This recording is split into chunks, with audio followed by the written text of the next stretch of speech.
Hello' guys, কি খবৰ আপোনালোক সকলোৱে কমেণ্ট কৰি জনাবচোন আপোনালোকৰ খবৰবিলাক। মই বাৰু ভালে আছোঁ দিয়ক। আপোনালোকে কি হ'ল, আজিকালি মোক মৰম নিদিয়া হ'ল যে, লাইক কমেণ্টো নকৰে। অলপ সঁহাৰি জনাব, তেতিয়াহে মই আপোনালোকে বিচৰা ধৰণে ভিডিঅ' দিবলৈ সাহস পাম, উৎসাহ পাম। আৰু আপোনালোকে মোৰ পৰা কেনেকুৱা ধৰণৰ ভিডিঅ' বিচাৰে সেইটোও কমেণ্ট কৰি জনাব, তেতিয়া মই আপোনালোকে বিচৰা ধৰণে ভিডিঅ'সমূহ দিবলৈ চেষ্টা কৰিম। আৰু আপোনালোকে লাইক কমেণ্ট দি অলপ সঁহাৰি জনালে মই নিশ্চয় উৎসাহ পাম ভিডিঅ' বনাবলৈ।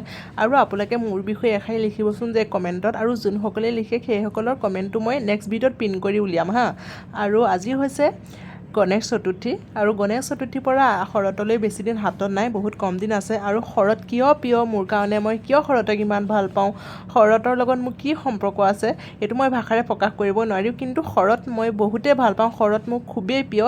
আৰু আপোনালোকো আহিব দেই আমাৰ মাজুলীলৈ শৰতৰ সুবাস ল'বলৈ, মিছ নকৰিব। আৰু কেতিয়া আহিব মই সেইটো নিশ্চয় জনাম। আৰু শৰৎ মোৰ কিয় প্ৰিয় তাৰ বিষয়ে মই এটা লং ভিডিঅ' আপলোড কৰিছোঁ দেই, আপোনালোকে গৈ চাবগৈ। Bye bye.